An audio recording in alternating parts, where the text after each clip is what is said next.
Conference ஹால்ல அன்னன்னைக்கு டெம்பரவரியா 3 ஹவர்ஸ்க்கு மட்டும் தான் அதை புக் பண்ண முடியும். அதனால அங்க போர்டு எல்லாம் பெருசா வைக்க முடியாது.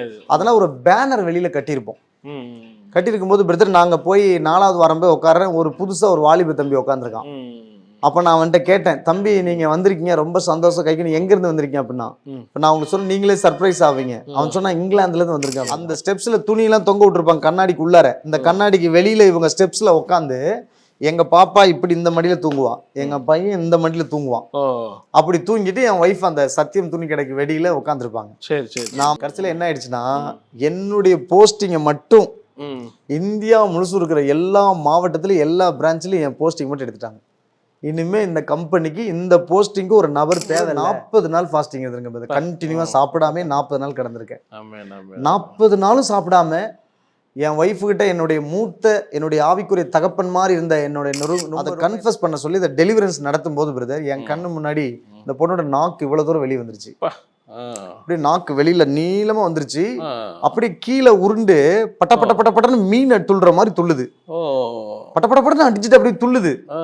அந்த ஆவியை விரட்டி ஜெபம் பண்ணும்போது அடுத்து பாத்தீங்கன்னா பாம்பு மாதிரி இப்படி இப்படி போகுது. அப்படியே ஒவ்வொரு ரூமுக்குள்ள அந்த இடம் இருக்கு பாத்தீங்களா, இடம் கிடைச்சிச்சு, சர்ச் இல்ல. அப்ப எல்லாம் நாங்க பெஞ்ச் கொண்டு வந்து போடுவாங்க. ஸ்கூல்ல பெஞ்ச் இருக்கும்ல, அதுல உட்காந்து கொடை பிடிச்சிட்டு உட்காந்துருப்பாங்க. ஏன்னா ஆராதனை காலையில் நடக்கும், வெயில் அடிக்கும் இல்லையா, அந்த வெயிலுக்காக கொடையை பிடிச்சிட்டு அந்த பெஞ்சில உட்காந்துருப்பாங்க, ஓப்பனா வெட்ட வெளியில. ஈடன் டிவியை நான் சில வருஷங்களாகவே நான் பார்த்து கொண்டு வருகிறேன். அநேக தேவனுடைய ஊழியர்களை அவர்கள் கேள்வி மேல கேள்வி கேட்டு அநேகருடைய உள்ளத்தில் இருக்கிறதை வெளியரங்கமாக்குகிறார்கள். அவர் சொல்லுகிற காரியம், நீங்க ஃப்ரீயா பேசுங்க, நீங்க என்ன நாங்க கேட்கிறோமோ அதுக்கு நீங்க ஃப்ரீயா பதில் சொல்லுங்க, அது எப்படி கான்ட்ரவர்ஸா இருந்தாலும் சரி, ஸ்ட்ரைட்டா இருந்தாலும் சரி அப்படிங்கிறாங்க. அதனால இன்றைக்கு ஈடன் டிவி வாசகர்கள் உங்கள் அனைவருக்கும் அன்பின் வாழ்த்துக்கள். சப்ஸ்கிரைப் பண்ணுங்க, பக்கத்தில் இருக்கிற பெல் பட்டனை அமுத்துங்க, அநேகருக்கு இதை ஷேர் பண்ணுங்க. நீங்க இந்த ஊழியம் அவங்க விசுவாசத்தோடு செய்கிறாங்க. பக்கத்தில் ஜிபே நம்பர் இருக்கு, உங்களால் இயன்ற காணிக்கை நீங்கள் அனுப்புங்கள். அவர்கள் சொல்லி நான் சொல்லவில்லை, நானாக சொல்லுகிறேன். ஓகே, கர்த்தர் உங்களை ஆசீர்வதிப்பார். தேங்க்யூ.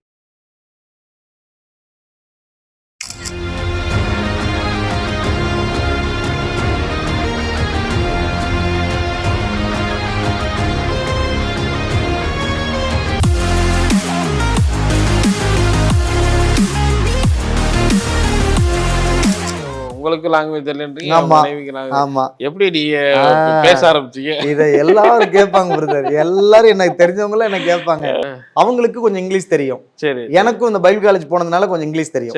கிட்டத்தட்ட ஒரு 8 to 9 months 1 year சொல்லலாம் இங்கிலீஷ்லயே தான் பேசிக்குவோம். ஓ அப்படியா? ஆமா, அதுலயே நான் கொஞ்சம் இங்கிலீஷ் ஃப்ளோ வந்துச்சு பாருங்க எங்களுக்கு.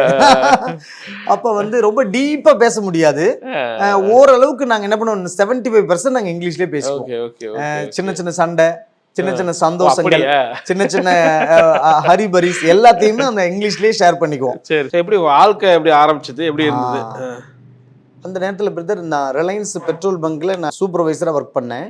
சூப்பர்வைசரா ஒர்க் பண்ணும்போது எனக்கு மேரேஜ் ஆனிச்சு. அப்போ 3000 சேலரியில இருந்து 3.5 ஒரு 500 ரூபாய் சேர்த்து இன்கிரிமெண்ட் கொடுத்தாங்க, அவ்வளவுதான்.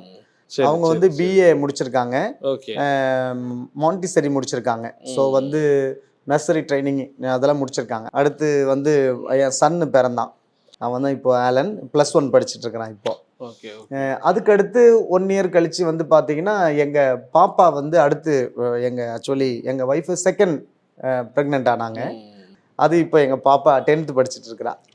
ஸோ அது ஒரு பெரிய அந்த பீரியட்ல நீங்க மேரேஜ் டைம்ல எப்படி இருந்துச்சு உங்க பொருளாதார சூழ்நிலை பிரதர்? அந்த நேரத்தில் பிரதர் அந்த நான் ஒர்க் பண்ணேன் பார்த்தீங்களா, எங்கள் ரிலையன்ஸ் பேங்க்கில் ஒரு சூப்பர்வைசராக ஒர்க் பண்ணேன் இல்லையா, 3.5 அதை வச்சு தான் நான் மேனேஜ் பண்ணிகிட்டே இருந்தேன். நான் ஆண்டவர்கிட்ட இதுக்கு இடையில நான் ஒரு ஜாபில் இருந்துக்கிட்டே தான் என் சபையை ஆரம்பித்தேன். அதாவது 2008 எங்கள் மேரேஜ் நடந்துச்சு. 2010 எனக்கு சர்ச்சு ஸ்டார்ட் பண்ணோம். 2010 நான் சர்ச்சு ஸ்டார்ட் பண்ணேன். அப்போ ஸ்டார்ட் பண்ணும்போது எங்கள் பாஸ்டர் எனக்கு மேரேஜ் பண்ணி வச்சவரே எனக்கு ஒரு மினிஸ்ட்ரி ஸ்டார்ட் பண்ணுறதுக்கு எனக்கு கைட் பண்ணி சிட்டியில் ஸ்டார்ட் பண்ணோம்.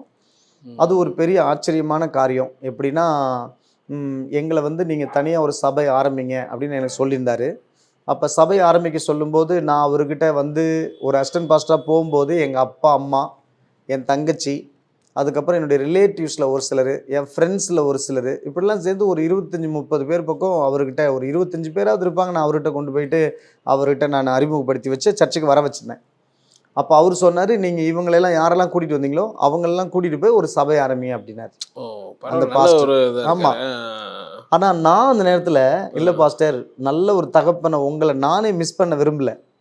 ஊழியத்தின் நீங்கள் என்னை வெளியே போய் ஒரு சபை ஆரம்பின்னு சொல்கிறதுனால தான் நான் போகிறேன், இல்லைன்னா நானே போக மாட்டேன்.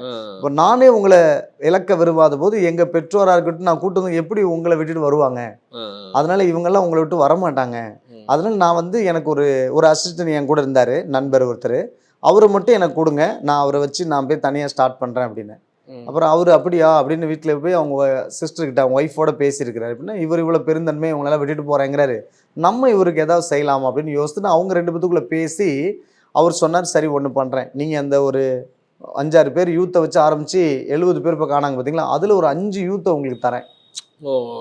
அவங்க வந்து கொஞ்சம் வேலைக்கு போக ஆரம்பித்தவங்க, அதில் ஒருத்தர் தம்பி மட்டும் கவர்மெண்ட் டீச்சராக இருந்தாப்புல, மற்றவங்களாம் ஒரு ப்ரைவேட் வேலை செஞ்சாங்க. இவங்களுடைய தசம பாகலாம் உங்களுக்கு கொடுக்க சொல்கிறேன், இவங்களை வச்சு நீங்கள் ஒரு சர்ச்சு ஸ்டார்ட் பண்ணுங்க அப்படின்னு சொன்னேன். நான் பெருந்தன்மை எங்கள் ரிலேட்டிவ்ஸ் எங்கெல்லாம் கொஞ்சம் விட்டு கொடுத்தனால அவர் வந்து அவங்களுடைய சர்ச்சில் ஒரு 5 யூத்தை எனக்கு விட்டு கொடுத்தார், இவங்களை கூட்டிகிட்டு போயிட்டு இவங்களை வச்சு ஸ்டார்ட் பண்ணுங்கன்னு. ஸோ சபை ஆரம்பிக்கும் போது நாங்கள் ஒரு 5 யூத்து, அதில் 2 பேர் எனக்கும் இன்னொருத்தருக்கு மட்டும் மேரேஜ் ஆயிருந்துச்சு.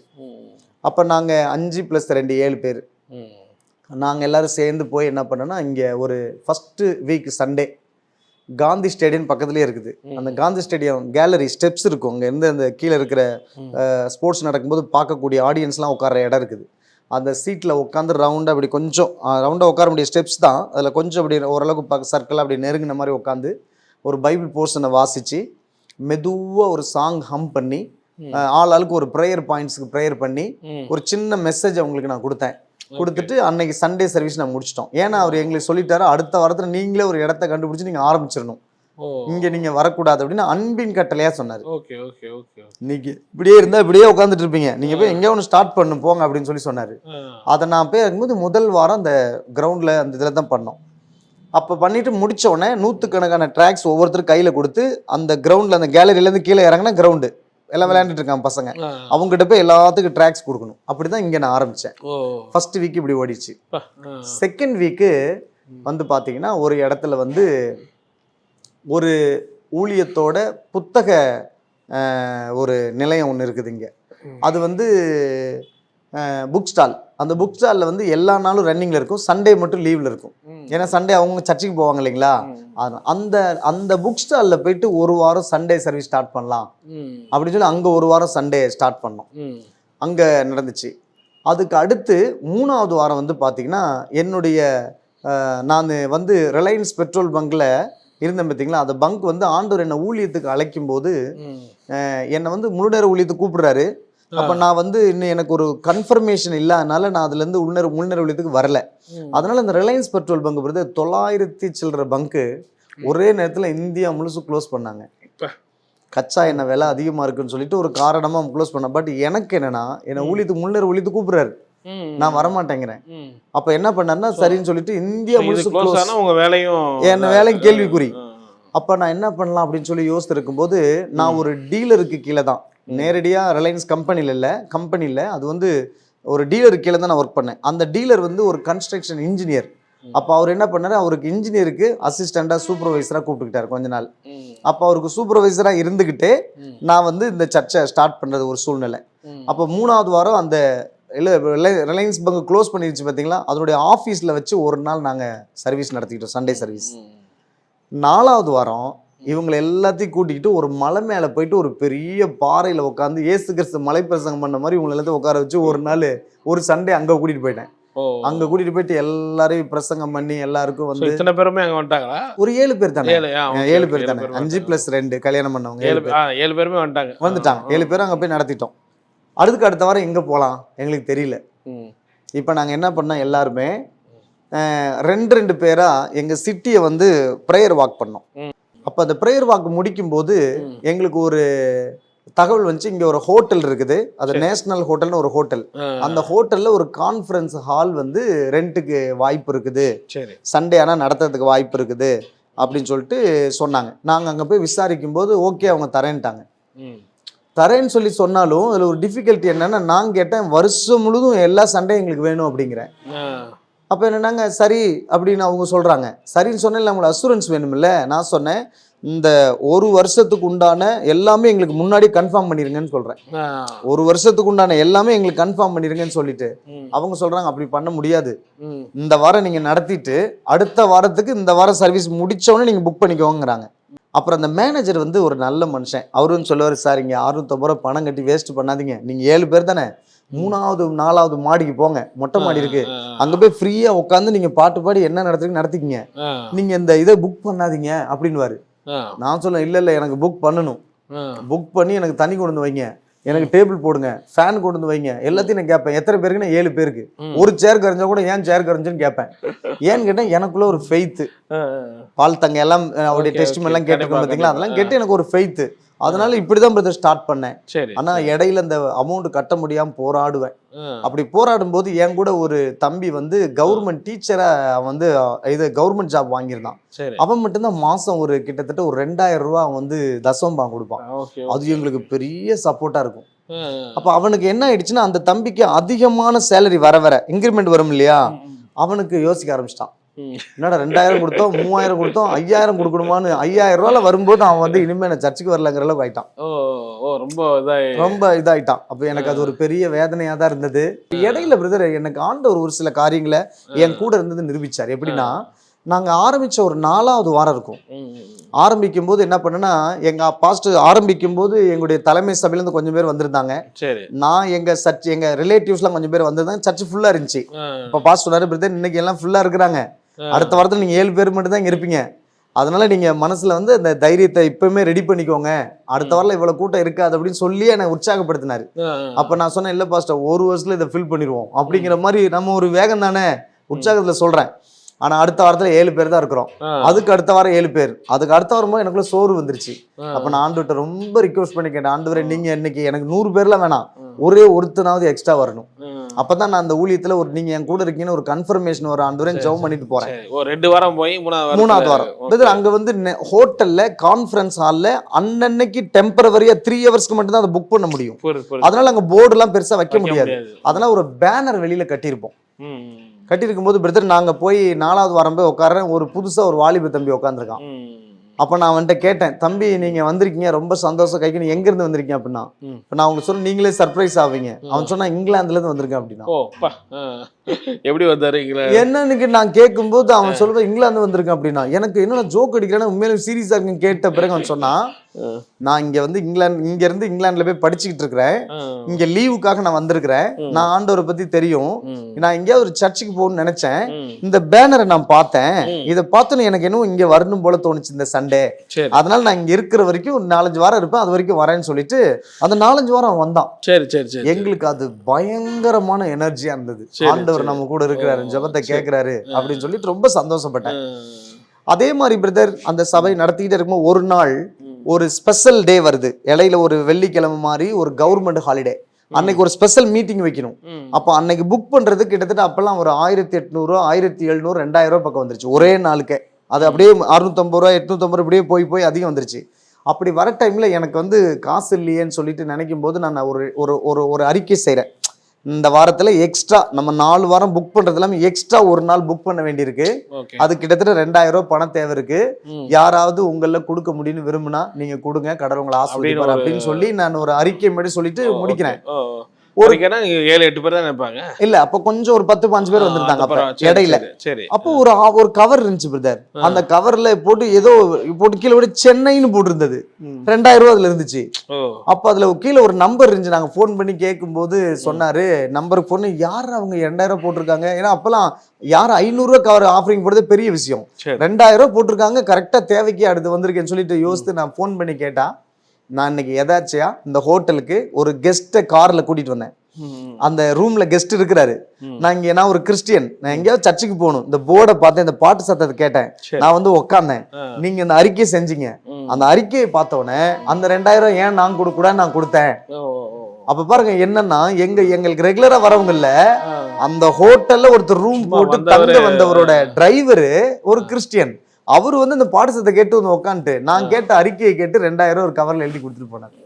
இது மாதிரி ஒரு சில காரியங்கள்லாம் என் கூட இருந்து இந்த சபையை நடத்துறதுக்கான கன்ஃபர்மேஷன் வந்தது பிரதர். இந்த கேப்ல அந்த வேலையை வந்து நான் மறுபடியும் பங்க் ஓபன் பண்ற சூழ்நிலை வந்துச்சு. மறுபடியும் பங்க் ஓபன் ஆயிடுச்சு. மறுபடியும் நான் அதுக்குள்ள போய் ஜாயின் பண்றேன். மறுபடியும் கொஞ்ச நாள் கழிச்சு இந்த பங்க் வந்து கச்சா எண்ணெய் விலை அதிகமா இருக்குன்னு சொல்லிட்டு க்ளோஸ் பண்ணிட்டாங்க. டோட்டலா காலவரையற்ற க்ளோஸ். அப்படியா? இப்ப எங்க ஓனர் என்ன பண்ணிட்டாருன்னா, நான் வந்து பில்டிங்க்கு கன்ஸ்ட்ரக்ஷன் இன்ஜினியரா கொண்டாரு போனோம் பாத்தீங்களா, அதுவும் போக முடியாத ஒரு சூழ்நிலை. இப்ப ஏதோ ஆள் தேவையில்லப்பா, நீ வேற ஏதாவது வேலை இருந்தா பாருப்பா, நான் ஏதாவது சொல்றேன் அப்படின்ட்டாரு. அவர் ஜெனியூனான ஒரு நல்ல மனுஷன். நானும் அதுக்கு மேல அவர்கிட்ட போய் கேட்கறதுக்கு விருப்பம் இல்லை. கடவுள் என்ன என்னமோ நகர்த்துறாருன்னு எனக்கு தெரிஞ்சுக்கிட்டேன். செஸ் போர்ட்ல என்ன நகர்த்துறமா நான் தெரிஞ்சுக்கிட்டேன். தெரிஞ்சிட்ட பின்னாடி பிரதர் ஒரு சமயம் வரும்போது எனக்கு நல்ல ஞாபகம் இருக்கு. எனக்கு 2வது பேபி, பெண் பேபி, இப்போ குழந்தை பிறந்து சொன்ன பாத்தீங்களா, அந்த டைம்ல பால் வாங்குறது கூட காசு இல்லை. அப்போ பார்த்தீங்கன்னா என்னுடைய நண்பர் ஒருத்தர் இருந்தார். அவர் வந்து சுண்ணாம்பு அடிப்பார், ஒயிட் வாஷ் பண்ணுவார்ல, வீட்டுக்கெல்லாம் ஒயிட் வாஷ் பண்ணுவாங்க. அந்த சுண்ணாம்பு அடிக்கிற வேலைக்கு நான் வேலைக்கு போகிறேன் கூட. அவருக்கு போயிட்டு பைபிள் காலேஜ் முடிச்சுட்டு நல்ல பாடுற கிஃப்ட் எல்லாம் இருக்குது, பிரசங்கிக்கிற கிஃப்ட் இருக்கு, எல்லாம் இருந்தாலும் அங்கே போய் ஒரு இடத்துல சுண்ணாம்பு அடிக்கிற வேலை செய்கிறேன். அப்போ பார்த்தீங்கன்னா என்னுடைய நண்பர் ஒருத்தர் என்கிட்ட ஒரு 1000 ரூபீஸ் கடன் வாங்கியிருந்தார். அதை கொடுக்கறதுக்காக அவர் அங்கே ஒரு குறிப்பிட்ட இடத்துக்கு வந்து எனக்கு கொடுக்கறதுக்கு வந்திருக்கிறார். நான் அந்த ஒயிட் வாஷ் பண்ணுறதுக்கு ஒரு ட்ரெஸ் போடுவாங்க தெரியுங்களா, அந்த ட்ரெஸ் எதுனா வீட்டில் இருக்கிற பழைய பேண்ட் பழைய ஷர்ட் போட்டு ஒயிட் வாஷ் பண்ணுவோம். அது ஒரு யூனிஃபார்ம் மாதிரி வச்சுக்கோங்களேன். உடம்பெல்லாம் ஒரு பழைய பனியனு ஒரு பழைய பேண்ட் போட்டு அங்க ஒர்க் பண்ணிட்டு அந்த ட்ரெஸ்ஸோட ரோட்டுக்கு வந்து அவர்கிட்ட காசு வாங்க வந்தேன். என்னை பார்த்துட்டு அவரால் ஏத்துக்க முடியல. அவர் கேட்கிறாரு, என்னப்பா நீ வந்து பைபிள் காலேஜ் எல்லாம் முடிச்சுட்டு வந்து இங்க என்ன பண்ணிட்டு இருக்கிற, நீ ஏன் இப்படி இந்த கோலத்துல இருக்க அப்படின்னு சொல்லி. அப்ப நான் சொன்னேன், இல்ல எனக்கு விசுவாசம் இருக்குது, கடவுள் என்ன நடத்துவார், இது வந்து ஒரு எனக்கு நான் சோர்ந்து போகாம இருக்கிற சொல்லி அவரை உற்சாகப்படுத்தி அனுப்புனேன். நான் சோர்ந்து போகல, அவரை உற்சாகப்படுத்தி நான் அனுப்புனேன். எனக்கு கான்ஃபிடன்ஸ் ஆண்டவர் நடத்துவார் அப்படின்னு. அப்ப அந்த சூழ்நிலையில பால் வாங்குறது கூட காசு இல்லாம தான் இந்த ஊழியத்தை நான் ஆரம்பிக்க வேண்டிய சூழ்நிலை வந்தது. நான் பால் வாங்குறது கூட முடியாம கஷ்டப்பட்டு இருக்கிற சமயத்துல எனக்கு ஒரு ஒரு ஒரு ஒரு காலிங் லெட்டர் வந்துச்சு. அந்த லெட்டர் வந்து என்ன, ஒரு இடத்துல ஒரு எம்என்சி கம்பெனி, கார்பரேட் கம்பெனில எனக்கு ஒரு வேலை கிடைச்சது. அந்த வேலையில போய் ஜாயின் பண்ணிட்டேன். அந்த வேலையில போய் ஜாயின் பண்ணிட்டு 3 வருஷம் அங்க வேலை செஞ்சேன் பிரதர். 3 வருஷம் ராஜ வாழ்க்கை பிரதர். வசதி, எனக்கு நல்ல சேலரி, நல்ல இன்சென்டிவ்ஸ். எப்படி இன்சென்டிவ்ஸ்லாம், எனக்கு என் உயரத்துக்கு ஃப்ரிட்ஜ் எனக்கு கிஃப்ட் கொடுத்தாங்க. நான் கட்டுற பிராண்ட் வாட்சி, பிளெண்டரு, அதுக்கப்புறம் வந்து குக்வேர் சிஸ்டம்ல ஒரு சில செராமைக்ல பண்ண சிஸ்டம், இதெல்லாம் இந்த மாதிரி வேல்யூபிளான வீட்டு பொருள் எல்லாம் எனக்கு வந்து இன்சென்டிவ்ஸ் வருது. அந்த மாதிரி ஜேன்னு ஒரு மாசத்துக்கு 35,000 ரூபாய் கூட சம்பாதிக்கிற அளவுக்கு வச்சேன். ஒரு மாசம் 35,000, வெறும் 3,000 ரூபாயில ஸ்டார்ட் பண்ணினானு ஒரு மாசத்துக்கு 35,000 கூட சேலரி வர அளவுக்கு வந்துருச்சு. எந்த இடத்துல சொல்றீங்க, எந்த பிட்வீன் என்ன சொல்றீங்க? அதுதான், அதாவது இந்த ரிலையன்ஸ் பெட்ரோல் பங்க் க்ளோஸ் ஆகி கொஞ்ச நாள் இருந்து அதுக்கு அடுத்து இந்த எம்என்சி கம்பெனில வேலை செஞ்சு ஜேன்னு இருக்கிற 3 வருஷம். ஆனா இந்த சைடுல வந்து இந்த மீட்டிங் நடத்திட்டு இருக்கீங்க. மினிஸ்ட்ரி போயிட்டு தான் இருக்கு, சர்ச் மினிஸ்ட்ரி. அப்ப போயிட்டே இருக்கும்போது பிரதர் அந்த 3 வருஷம் அந்த கம்பெனில ஒர்க் பண்ணிட்டு நல்லா மினிஸ்ட்ரி பண்ணிட்டு இருக்கு இருக்குது. அந்த டைம்லயும் நான் கர்த்தருக்கு உண்மையா ஊழியம் செஞ்சேன். எப்படி தெரியுங்களா, எங்களுக்கு 2 பிள்ளைங்க பிறந்தாங்கன்னு சொன்னேன் பார்த்தீங்களா, அந்த 2 பிள்ளைங்க பிறந்திருக்க சமயத்துல நான் வந்து என்னுடைய ஒர்க்கு சாயந்தரம் 5 மணி 6 மணிக்கு முடிஞ்சிடும். 6 மணிக்கு முடியுதுன்னா நான் ஒரு 1/2 hour முன்னாடியே நான் என் மேனேஜர்கிட்ட பர்மிஷன் கேட்டு நான் போயிடுவேன்.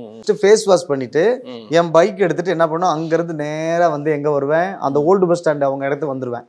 அவங்க அங்க வந்து சத்தியம்னு ஒரு துணி கடை இருக்குது. அந்த துணி கடையோட ஃப்ரண்ட் வே மாதிரி சைடுல ஒரு இருக்கும், நீங்க பாத்துருப்பீங்க நிறைய கடையில. இந்த பக்கம் வாசல் கண்ணாடி இருக்கும், இந்த பக்கம் கண்ணாடி இருக்கும். 2 கார்னர் இருக்கும்ல, அது ரோடு 2 கார்னர் மாதிரி. ஒரு கார்னர்ல பிஸியா இருக்கும், ஒரு கார்னர்ல கண்ணாடி மட்டும் இருந்து முன்னாடி ஸ்டெப்ஸ் இருக்கும். அந்த ஸ்டெப்ஸ்ல துணி எல்லாம் தொங்க விட்டுருப்பாங்க கண்ணாடிக்கு உள்ளார. இந்த கண்ணாடிக்கு வெளியில இவங்க ஸ்டெப்ஸ்ல உட்காந்து எங்க பாப்பா இப்படி இந்த மடியில தூங்குவான், எங்க பையன் இந்த மடியில தூங்குவான். அப்படி தூங்கிட்டு என் ஒய்ஃப் அந்த சத்தியம் துணி கடைக்கு வெளியில உட்காந்துருப்பாங்க. நான் போய் பைக்கை நிறுத்திட்டு அப்ப என் வாயில ஊதுறக்கூடிய ஒரு ஏர் பில்லோ வச்சிருப்போம். அந்த பில்லோ ஊதி நான் என் வண்டியோட டேங்க் கவர்ல முன்னாடி வச்சிருவேன். அதை வச்சுட்டு எங்க பாப்பா அதுக்கு மேல கமுத்து போட்டுருவேன். அந்த பில்லோ மேல கை வச்சு இப்படி தூங்குவா. எங்க ஆளனை வந்து எங்க சன்னை வந்து எங்க ஒய்ஃபு கையில தூக்கிட்டு பின்னாடி ஏறிக்குவாங்க. ஒவ்வொரு வீடு விசிட் பண்ணுவோம். ஒவ்வொரு வீடை விசிட் பண்ணி நாங்க அந்த டைம்ல நைட்டு 9-10 வரைக்கும் நாங்க மினிஸ்ட்ரி பண்ணுவோம். அந்த ஈவினிங் 6 to 10 அந்த என் சபை கிட்டத்தட்ட அப்பமே கிட்டத்தட்ட ஒரு 50-60 பேருக்கு மேல வந்திருந்தாங்க.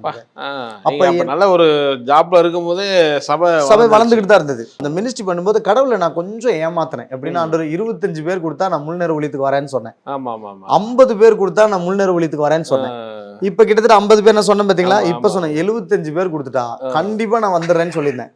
இந்த கேப்ல பிரதர் அந்த 3 வருஷம் ஒர்க் பண்ண பாத்தீங்களா, இதுல ஒரு 75 பேர் வந்துட்டாங்க பிரதர்.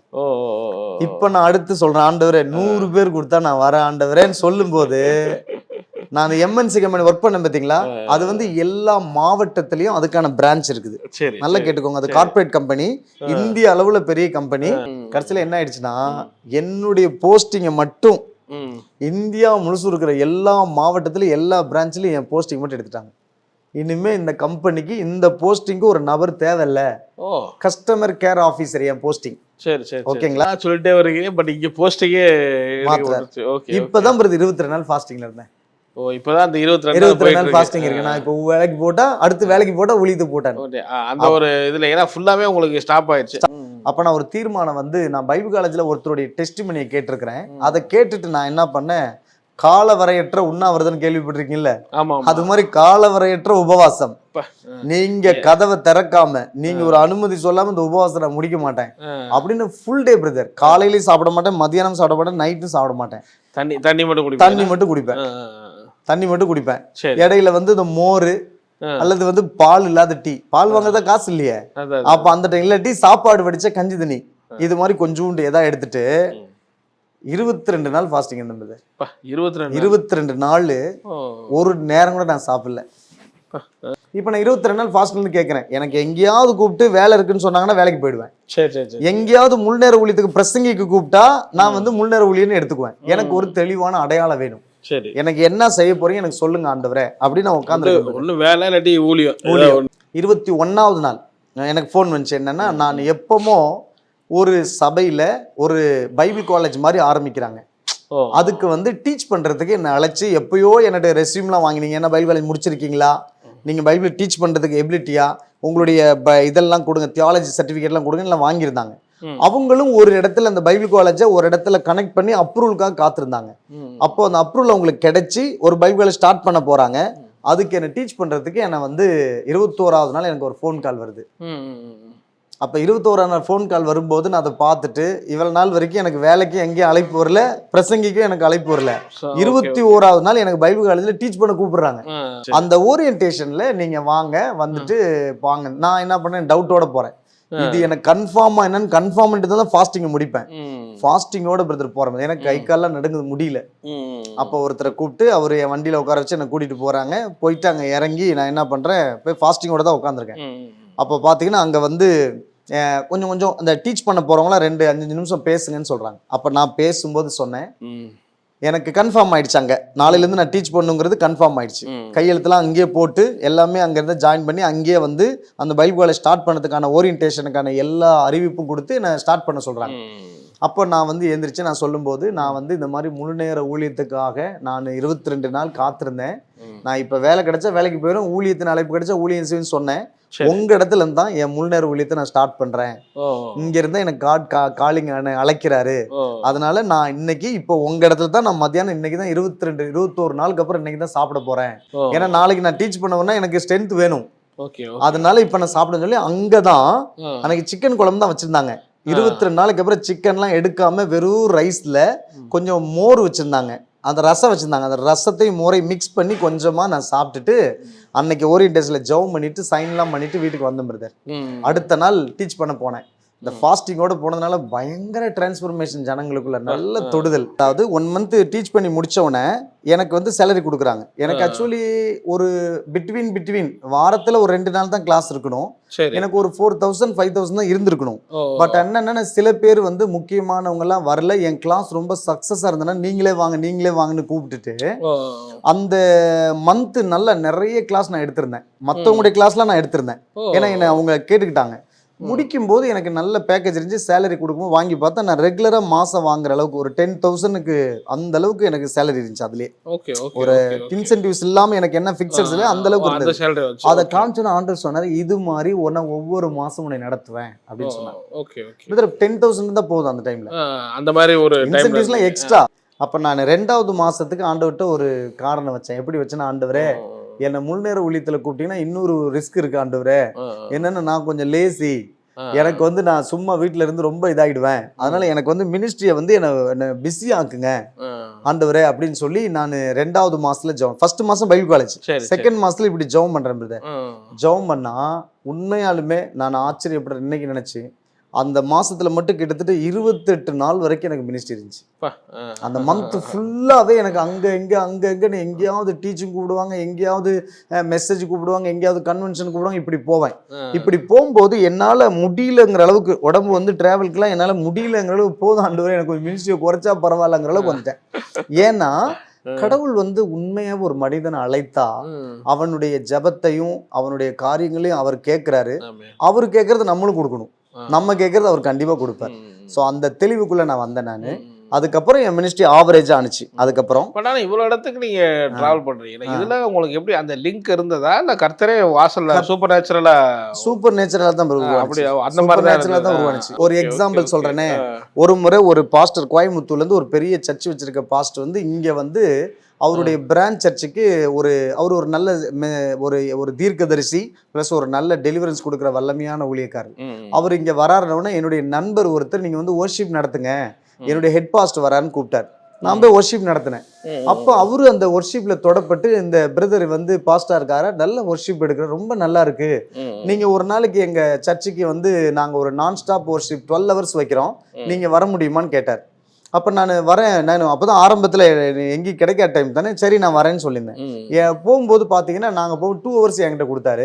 அந்த 2 hours நான் நடத்தின வொர்ஷிப்பு, நான் பேசின சில வார்த்தை அதை பார்த்துட்டு மாசத்துல ஒரு நாள் அவர் ஒரு உபவாச கூட்டம் நடத்துவார். அந்த உபவாச கூட்டத்துக்கு ஒரு நாள் என்ன கூப்பிட்டுருக்கிறாரு. அப்ப நான் போறேன். அது ஒரு சனிக்கிழமை ஒரு உபவாச கூட்டம் திறப்பின் வாசல் மோகன் சிலாஸ் நடத்துற மாதிரி அவர் நடத்துவார். இந்த உபவாச கூட்டத்துல கர்த்தர் நல்ல பேசின வார்த்தை அதெல்லாம் பார்த்துட்டு பாஸ்டர் என்ன பண்ணுவார்னா, நீங்க நாளைக்கு சண்டே, நாளைக்கும் இங்கே இருந்து நீங்க நாளைக்கு சர்ச்சிலையும் செய்தி கொடுத்துட்டு போங்க அப்படின்னு சொல்லி என்னை எக்ஸ்ட்ரா புக் பண்ணி அங்கேயே ரூம் போட்டு கொடுத்து உட்கார வச்சுருவாரு. நான் சொல்லுவேன், பாஸ்டர் எனக்கு எதுவும் ட்ரெஸ் எல்லாம் எடுத்து வரல எக்ஸ்ட்ரா அப்படின்னு, நான் உங்களுக்கு ட்ரெஸ் வாங்கி தரேன் அப்படின்னு உடனே ஒருத்தரை சொல்லி அனுப்பி எனக்கு ஒரு நல்ல லுங்கி, ஒரு டிஷர்ட்டு இதெல்லாம் வாங்கி கொடுப்பாரு. வாங்கி கொடுத்து நீங்க இருந்து நீங்க அட்டன் பண்ணிட்டு போங்கன்னு சொல்லுவாரு. எனக்கு அதெல்லாம் புது அனுபவம். என் டேட்டை எக்ஸ்டெண்ட் பண்ணி இருக்கிறது. அப்புறம் அங்க நான் பிரசங்கம் பண்ணி முடிச்ச உடனே 2-3 சர்வீஸ் இருக்கும். 2-3 சர்வீஸ் நீங்க பிரசங்கம் பண்ணுங்கன்னு சொல்லுவாரு. சில நேரம் பிரசங்கம்லாம் முடிஞ்சிடும், இன்னைக்கு எக்ஸ்ட்ரா கொஞ்சம் சபை வளர்ச்சியை பத்தி டீச் பண்ண முடியுமான்னு கேட்பாரு. நான் மறுபடியும் டீச் பண்ணுவேன்.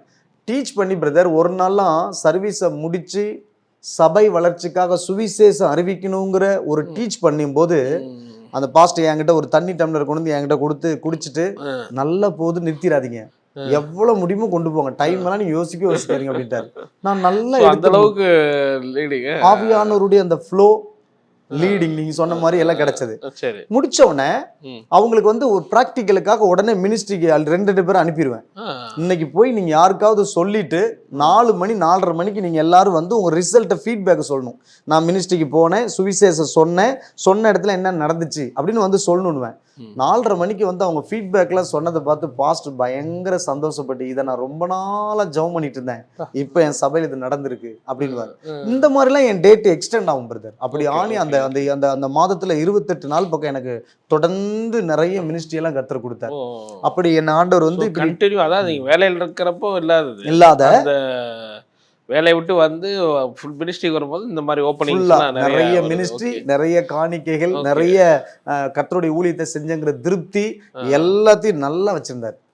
அப்போ ஒரு நாள் எனக்கு ஒருத்தர் எனக்கு கம்பெனில ஒரு டைட்டன் சில்வர் வாட்ச் எனக்கு கிஃப்ட் கொடுத்தாங்க கம்பெனில இன்சென்டிவா.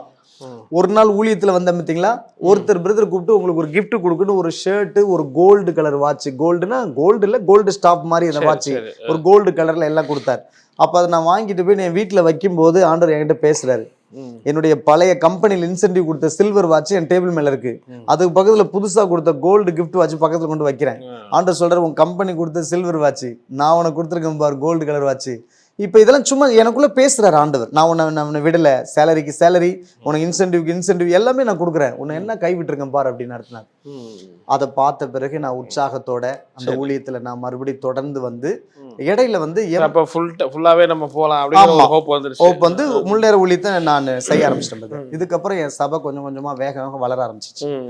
அதுக்கப்புறம் இது எந்த வருஷத்துல இருந்து இது வந்து பிரதர் 2016 இருந்து இது வந்து 2020 வரைக்கும் இப்படி போயிட்டு இருக்கு. எனக்கு நல்ல ஃபுல் டைம் வந்துட்டீங்க. ஃபுல் டைம் வந்துட்டேன். சர்ச் அங்கேயே நடத்துறீங்களா? ஹால்ல நடத்துறீங்க? அங்கேயே தான் நடத்திட்டு இருந்தேன்.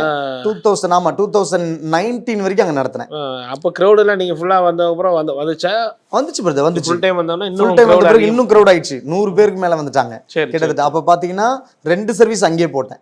சோ காலையில ஒரு இங்கிலீஷ் சர்வீஸ், காலையில 2 சர்வீஸ் இருக்கு. ஒரு இங்கிலீஷ் சர்வீஸ், ஒரு தமிழ் சர்வீஸ் காலையில, ஈவினிங் ஒரு சர்வீஸ். அப்படி அளவுக்கு நாங்க கொண்டு போனோம் கடவுளுடைய கிருபையினால. அப்ப பாத்தீங்கன்னா இந்த அளவுக்கு அங்க இருக்கும்போது பிரதர் 2019 வரைக்கும் அங்க இருந்தோம். ஓகேங்களா?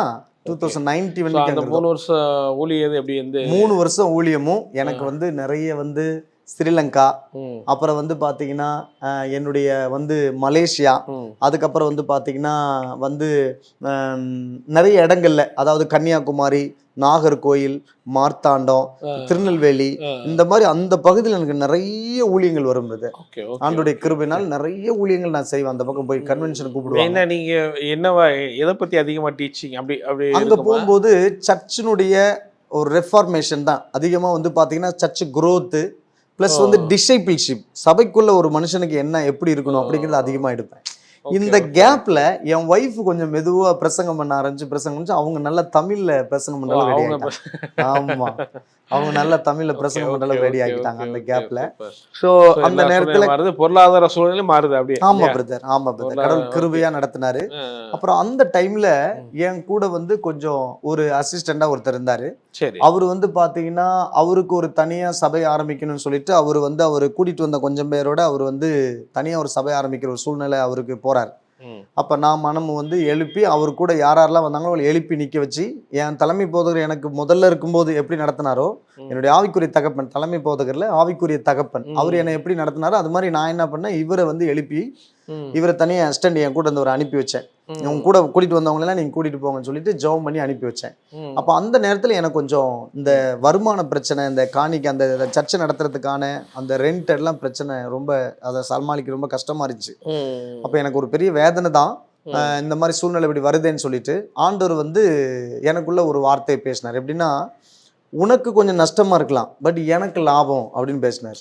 அப்படின்னா என்ன அர்த்தம்னா, உங்ககிட்ட இருந்தா உங்க கூட இருப்பாங்க, தனியா போனா ஒரு ஊழியம் இருக்கும், அவங்க வளருவாங்க அப்படிங்கிற மாதிரி ஆண்டவர்கிட்ட போய் நல்ல அந்த வார்த்தை கிடைச்சோன்னு அவங்களை நான் மனமும் வந்து அனுப்பிட்டேன். அனுப்பின பிறகு பிரதர் அந்த அடுத்த வாரமே மலேசியால இருந்து ஒரு ஊழியக்காரர் என் சர்ச்சுக்கு செய்தி கொடுக்க வந்திருக்காங்க. நான் அப்ப ஸ்ரீலங்கா இங்க இல்ல, நான் ஸ்ரீலங்காவுக்கு போயிட்டு இருக்கிறேன்.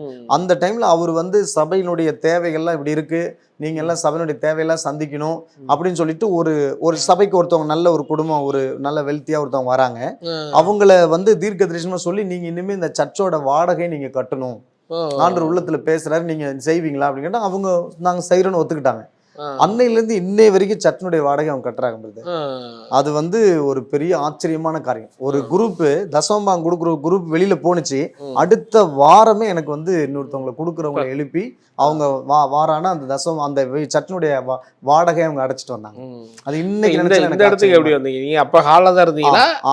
அங்க ஹால்ல தான் இருந்தோம். அந்த 2019 வரும்போது பாத்தீங்கன்னா அங்க வந்து எனக்கு கொஞ்சம் அந்த ஹோட்டல்ல கொஞ்சம் நெருக்கடி வந்துருச்சு. எப்படி நெருக்கடி வந்துருச்சுன்னா, எங்களுக்கு கொஞ்சம் ஜனங்க அதிகமாக பொருள்கள்லாம் அங்க அதிகமா வைப்போம்.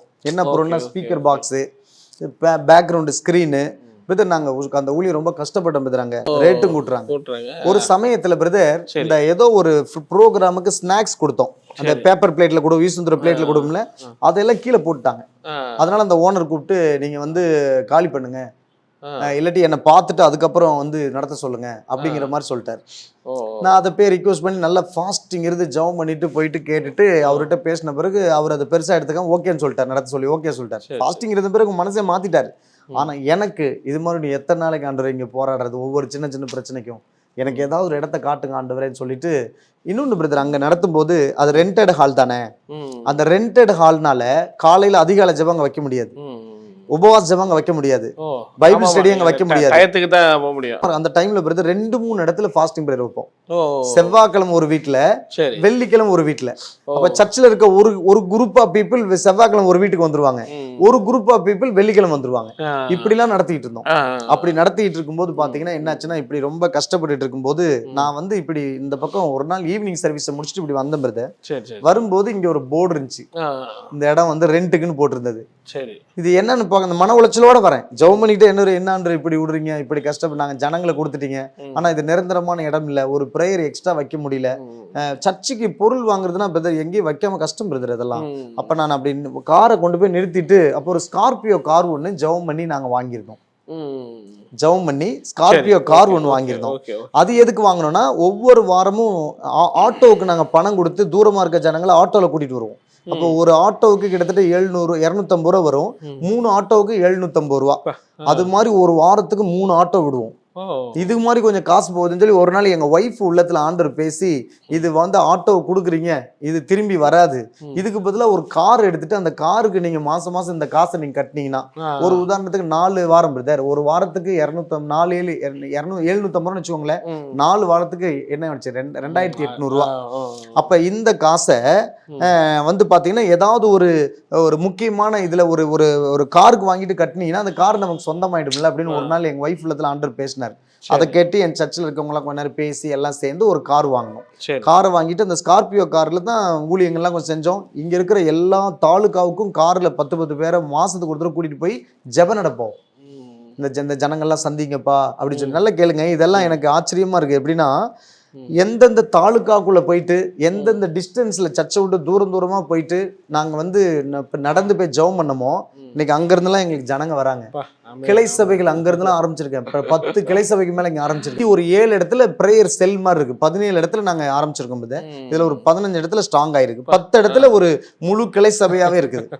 அப்ப இதெல்லாம் என்னன்னா, அந்த கார் மிதிக்கும் தேசம் இல்ல, கால் மிதிக்கும் தேசம் எல்லாம் சொந்தமாங்கிறவங்க கார் மிதிக்கும் தேசம் கூட சொந்தமா எங்களுக்கு கர்த்தர் ஏற்படுத்தி கொடுத்திருக்கிறாரு. அதெல்லாம் அந்த கார்ல பண்ணோம். அந்த கார்ல போகும்போது தான் எங்களுக்கு இந்த இடத்த காமிச்சு, இந்த இடத்த வந்து கேட்டு, இந்த இடத்த ரெண்டுக்கு எடுத்து, இந்த இடத்துல எல்லாமே நாங்க கொஞ்சம் எல்லாம் ரெடி பண்ணி ஃபுல்லா ஏசி பண்ணி, என் ஜனங்க அந்த நேஷனல் ஹோட்டல்ல ஒரே ஒரு விண்டோ தான் பிரதர் இருக்கும், டோர் தான், மெயின் டோர் தான். ஃபுல்லா ஒரு ஃபேன் பாத்தீங்கன்னா சென்டர்ல மட்டும் ஒரு ஃபேன் ஓடும், லாஸ்ட்லி ஓடாது, முன்னாடி ஓடாது. ஸ்டேஜ்ல ஃபேனே இருக்காது, ஸ்டேஜ்ல ஏசிகள் கிடையாது, ஸ்டேஜ்ல ஃபேன் இருக்காது, விண்டோ ஓபன் விண்டோ கிடையாது, எல்லாமே கண்ணாடி போட்டு க்ளோஸ்டு விண்டோ, வெளிச்சம் மட்டும் வருமே தவிர காத்து வராது. பயங்கர ஹாட். சம்மர்ல நான் உள்ள போனா எனக்கு பயம் என்னன்னா, ஆண்டவரை விட ஜனங்க மேலதான் பயமா இருக்கும். இந்த ஜனங்க என்ன பாடுபடுதுங்க, எப்படி தாக்கு பிடிச்சிட்டு இருக்குங்களே தெரியலன்னு சொல்லிட்டு ஆண்டவர்கிட்ட, ஆண்டவரே ஏதாவது பண்ணுங்க, ஏதாவது ரொம்ப ஹாட்டா இருக்கும். அப்ப பாத்தீங்கன்னா கடவுள் என்ன பண்ணிட்டாருன்னா, இங்க வந்து நல்ல ஓஜன் ஏசி வச்சு இந்த இடத்த நல்லா ரெடி பண்ணி, நல்லா வந்து இதெல்லாம் இது பண்ணி ஃபால் சீலிங் பண்ணி ஸ்டேஜ் எல்லாம் ரெடி பண்ணி, நல்ல கர்த்தருடைய கிருபையினால இந்த இடத்த சூப்பரா அமைச்சு சேர்ஸ் எல்லாம் சொந்தமா வாங்கி எல்லாம் செலவு பண்ணி கிட்டத்தட்ட இதுக்கே ஒரு 5 லட்ச ரூபா செலவு பண்ணி வச்சிருக்கோம். இதுக்கான தேவைகள் எப்படி சந்திக்கப்பட்டது? இது தேவைகள் வந்து சர்ச்சு குரோத்தாக ஜனங்கள்லாம் நிறைய கொடுக்க ஆரம்பிச்சாங்க. எல்லாமே ஜனங்க வந்து நம்முடைய சபைக்கு என்னென்ன அறிக்கை செய்யறனோ அதெல்லாம் கொடுக்க ஆரம்பிச்சாங்க. இது வாங்கணும், இது வாங்கினா எல்லாரும் ஒன்னு இப்பெல்லாம் என்ன சொன்னாலும் சரி, கடவுள் கிருபையா ஒரு மைக் வாங்கணும், ஒரு ஆம்பிள் பிள்ளை வாங்கணும், இது வாங்கினா எல்லாமே கொடுக்க ஆரம்பிக்கிறாங்க. நாங்க இப்போ ஒரு 1 லட்ச ரூபாய் கேமரா கூட வாங்கினோம். அதெல்லாம் கடவுள் வந்து ஒவ்வொருத்தரையும் கொடுக்க வச்சுதான் எல்லாத்தையும் பண்ண வச்சாரு. ஆமா ஆமா. 19 இருக்கும்போது நாங்க மெதுவா இங்க வந்துட்டோம் பிரதர். இங்க வந்த பிறகு கொரோனா வந்துருச்சு. சில மாசங்கள் அந்த லாக்டவுன்ல வந்து இருந்து நமக்கு வந்து சர்ச்சும் நடக்கல, ஆஃபரிங்கும் வரல, ஆனா ரெண்ட் கொடுத்தாகணும். எல்லா இடத்துலயும் அப்படித்தான் இருந்துச்சு. எல்லாருக்கும் 1 மாசம் லிபரல் பண்ணாங்களே தவிர எல்லாமே கட்டினாங்க, வேற வழி இல்லை, இல்லைன்னா கைவிட்டு போயிடும். அப்ப நாங்க விசுவாசத்துல அந்த காசெல்லாம் எடுத்து மீதி கையிருப்பா இருந்ததெல்லாம் எடுத்து வாடகை கட்ட ஆரம்பிச்சிட்டோம். அப்புறம் எனக்கு கொஞ்சம் கொஞ்சம் வந்து எனக்கு வந்து வீட்டுல இருக்கிறவங்க கவர்மெண்ட் ஜாப்ல இருக்கவங்களாம் 1-2 கொடுப்பாங்க பாத்தீங்களா, நம்ம கிட்ட இது தசமம் பாகம், அவங்க வந்து ஒன்னு அனுப்பி விடுவாங்க, இல்லைன்னா நேர்ல வந்து கொடுப்பாங்க, ஏதாவது கொண்டு வந்து கொடுப்பாங்க. அதை மாதிரி எடுத்து என் சபையில இருக்கிற ஏழைகள், ரொம்ப முடியாதவங்களுக்குலாம், அவங்களுக்கு வந்து பார்த்தீங்கன்னா 5 கிலோ அரிசி, அப்புறம் 1 கிலோ வந்து பருப்பு, 1 லிட்டர் ஆயில், கொஞ்சம் மளிகை ஜாமான், காய்கறி முடிஞ்சா அதெல்லாம் வாங்கி ஒரு பேக் பண்ணி, அப்படி ஒரு 20-50 பேக் பண்ணி கார்ல வச்சு நான் கொண்டு ஒவ்வொரு வீடா கொடுத்துட்டு வருவேன் அந்த கொரோனா சமயத்துல. இது போக எங்கேயாவது ஒரு சபை கட்டுறாங்கன்னு கேள்விப்பட்டா ஒரு 10,000 கொடுப்பேன். அப்படி கொஞ்சம் ஒரு 10 சர்ச்சு பங்கு இடத்துல கொடுத்துருக்கிறேன். ஆமா, அதை வாங்கு அதை உபயோகப்படுத்தினவங்களுக்கு தெரியும். அப்படி ஒரு கொஞ்சம் கொடுத்துருக்கிறேன். அப்பதான் உங்களுக்கு ஆமா, அதனுடைய இது எப்படி உங்களுக்கு வந்து ஆரம்பத்துல இருந்தே நான் வந்து கொடுக்கறதுல நான் வந்து கடவுளுடைய கிருபையில நான் கொடுத்துக்கிட்டே தான் இருந்தேன்.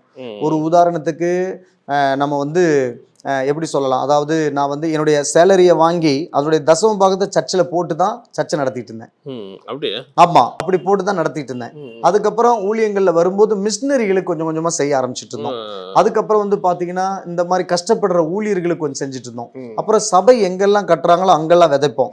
அப்ப என் ஜனங்களே கேட்பாங்க, நம்ம சபைக்கு இடம் வாங்கணும்ல, இப்படி கொடுக்குறீங்களே. நான் சொல்லுவேன், நமக்கு லேக்ஸ் கோடி கணக்கில் வேணும். ஏன்னா சிட்டியில இருக்கனால பிரதர், குரோர் கணக்கு இருந்தா தான் லேண்ட் வாங்க முடியும்.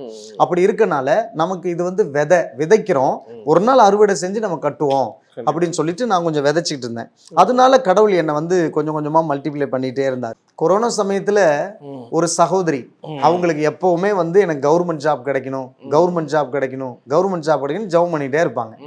அப்ப டீச்சர் ட்ரைனிங்க்கு நான் இது அப்ளிகேஷன் போட்டிருக்கேன், டீச்சருக்கு, கவர்மெண்ட் டீச்சருக்கு எனக்கு ஜாப் கிடைக்கணும், இதுக்காக ஜெபம் பண்ணுங்க ஜெபம் பண்ணிட்டே வருவாங்க. அவங்க ஜெபம் பண்ணும்போது நான் நிறைய முறை ஜெபம் பண்ணி உங்களுக்கு கடவுள் தருவார்னு அனுப்புவேன். இந்த கொரோனா சமயத்துல ஒரு பைசா கூட எனக்கு வராம சூழ்நிலை பாத்தீங்களா, பயங்கரமான ஒரு நெருக்கடி சமயத்துல அந்த திடீர்னு அந்த சிஸ்டர் வந்து பாத்தீங்கன்னா 46,000 ரூபா எனக்கு வந்து அக்கௌண்ட்ல போட்டிருந்தாங்க. என்னன்னு கேட்கும்போது எனக்கு கவர்மெண்ட் ஜாப் கிடைச்சிருச்சு, முதல் சேலரி நான் உங்களுக்கு அனுப்புறேன்னு சொல்லி போட்டிருந்தாங்க. இந்த கொரோனா வந்து கொஞ்சம் அந்த அந்த அந்த என்ன சொல்றது, லாக்டவுன் கொஞ்சம் வந்து இதா இருக்க டைம், தளர்வா இருக்க டைம், ஸ்கூல்ல ஆரம்பிச்ச டைம்ல அவங்களுக்கு ஜாப் போஸ்டிங் போட்டு ஒரு மாசம் அவங்க கூட கரெக்டா கொரோனாவுக்கு போறாங்க, அப்பப்போ லீவ் வந்துருது, போறாங்க லீவ். ஆனா மாசம் சேலரி அவங்களுக்கு ஃபர்ஸ்ட் சேலரி போட்டாங்க. அந்த ஃபர்ஸ்ட் சேலரி எடுத்து அப்படியே எனக்கு அனுப்பியிருந்தாங்க. இதை கர்த்தர் கொடுக்கணும், கவர்மெண்ட் ஜாப் கொடுத்துட்டாருன்னா இதை நான் கர்த்தர் கொடுக்க தீர்மானிச்சிருந்தேன், உங்களுக்கு அனுப்பிட்டேன் அப்படின்னு அனுப்பினாங்க. இப்படிதான் பிரதர் நடத்த ஆரம்பிச்சாரு. அப்படி நடத்த ஒரு சூப்பர் நேச்சுரலான. ஆமா பிரதர், இது நிறைய பேருக்கு தெரியாது. எங்களை பாக்குறவங்களுக்கு நல்லா போயிட்டு இருக்கிறோம், நல்லா இருக்கிறோம் அப்படின்னு மட்டும் தான் தெரியும். இதுக்கு பின்னாடி எவ்வளவு அனுபவங்களை நாங்க கடந்து வந்தோம், எவ்வளவு நாள் கண்ணீர் வடிச்சிருக்கோம், எவ்வளவு நாள் வந்து தூங்காம கிடந்திருக்கோம் அப்படின்னு ஆண்டவருக்கு மட்டும்தான் தெரியும்.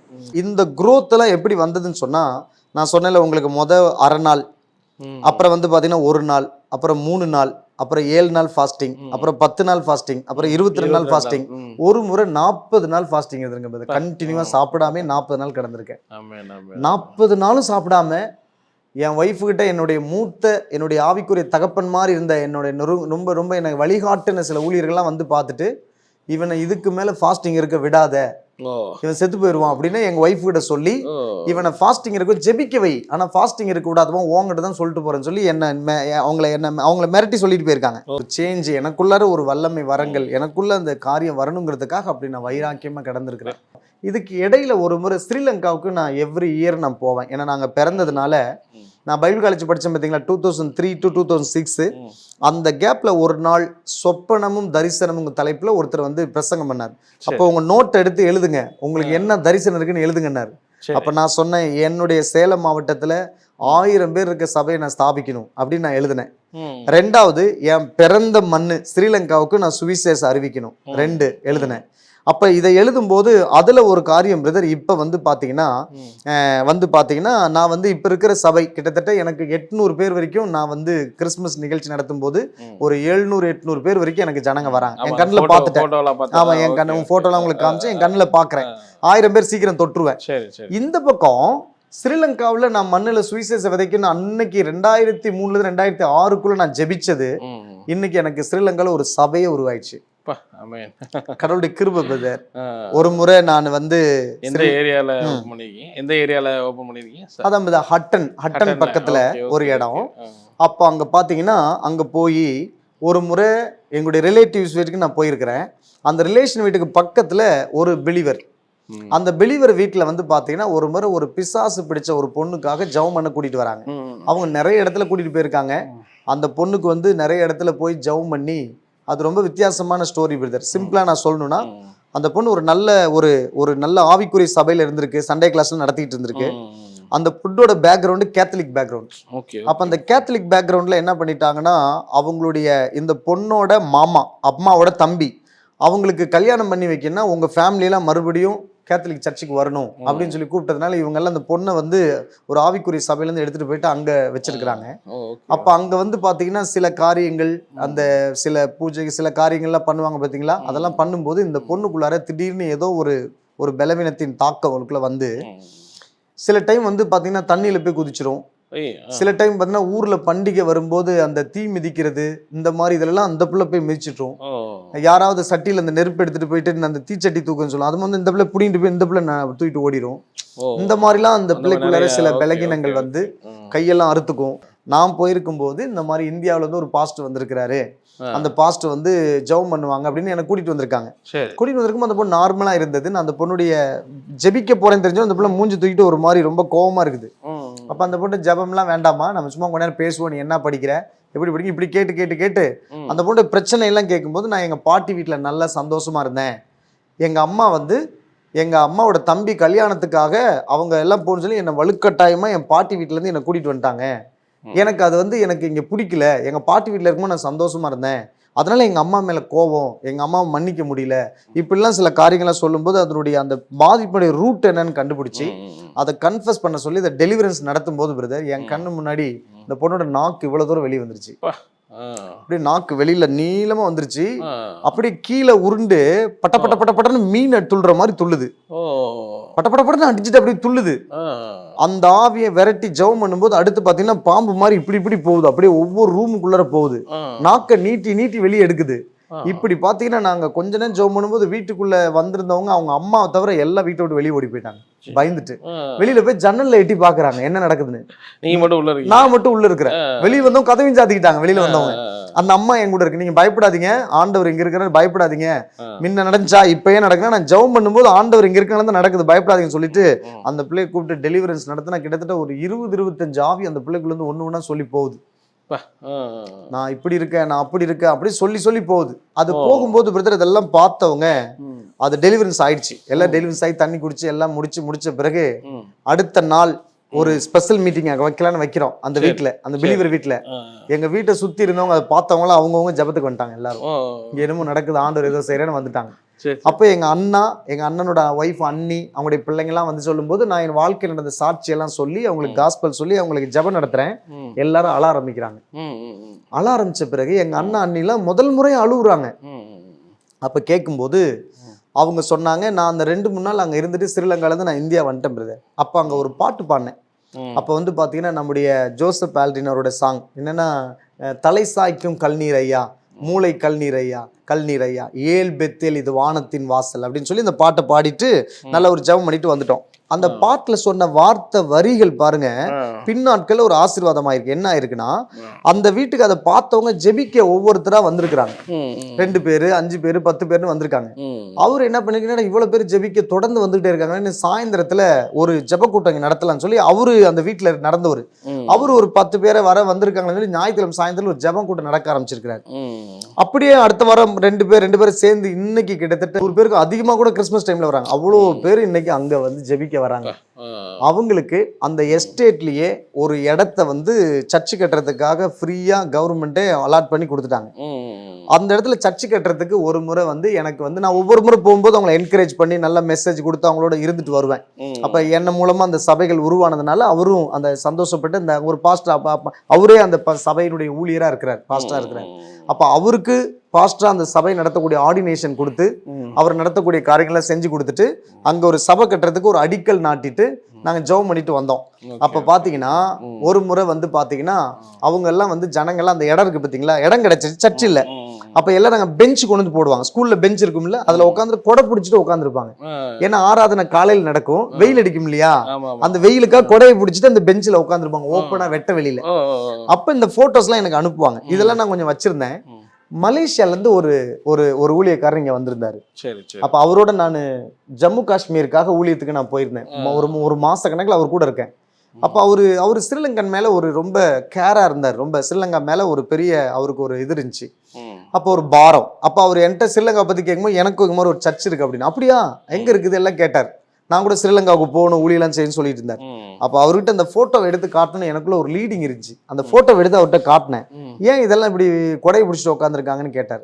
அப்போ நான் சொன்னேன், இவங்களுக்கு இடம் கிடைச்சிருக்கு, சர்ச்சு கட்டுறதுக்கு இடம் இல்லை, சர்ச்சு கட்டுறதுக்கு எவ்வளவு செலவாகும் அப்படின்னு கேட்டார். நம்முடைய இந்திய பணத்துக்கு கிட்டத்தட்ட 8 to 10 லட்சம் ரூபா இருந்தால் அதை கட்டலாம் அப்படின்னாங்க.